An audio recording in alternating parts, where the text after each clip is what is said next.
দেখো অনুপাত সমানুপাত টাইপ 21 বলছে দুটি সংখ্যার অনুপাত 7:11। প্রত্যেক সংখ্যার সঙ্গে 6 যোগ করলে অনুপাত হয় 5:7। সংখ্যা দুটি কী কী হলো? এবার প্রত্যেক সংখ্যা বলতে তুমি এবার ভুলে 7-এর সঙ্গে 6 যোগ করলে হবে না, কারণ এটা রেশিও আছে আর এটা ডেটা ফরম্যাটে আছে। তাহলে আমি ধরি একটা সংখ্যা কত 7x, যার সঙ্গে যোগ করতে বলছে 6, আরেকটা সংখ্যা কত 11x, যার সঙ্গে যোগ করতে বলছে 6। এটা কখনো যোগ থাকতে পারে, বিয়োগও থাকতে পারে।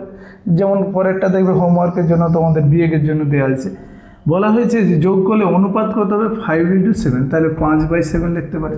এবার সমান মানে আমরা কি জানি, কোনাকুনি গুণ। এবার আমরা কোনটাকে ধরো, দেখো 7 7 49x, এখানে কত 11 5 55।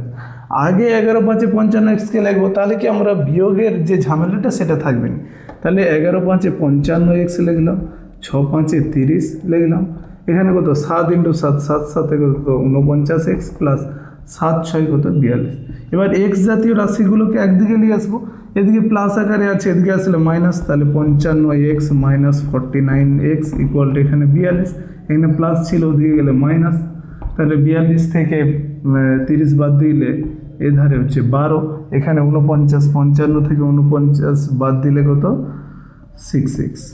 এবার কি 6 × x আছে, তাহলে ভাগ হয়ে যাবে, তাহলে 6 2 12, তাহলে x সমান কত 2। তার মানে এক্সকে ধরছিলাম, একটাকে 7x, একটা কত 11x। তাহলে সংখ্যা দুটি কী কী? তাহলে একবার কত 7x, একবার কত 11x। তার মানে এই এক্সের জায়গায় 2কে পুট করবো, এখানে এক্সের জায়গায় 2 পুট করলে তাহলে একটা সংখ্যা 14 আর একটা কত 11 2 22 হয়ে গেল।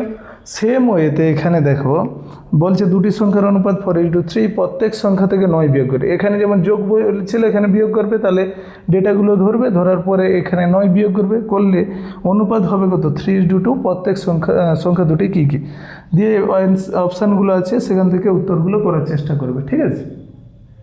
আর উত্তরটা কমেন্ট করে জানাবে অবশ্যই।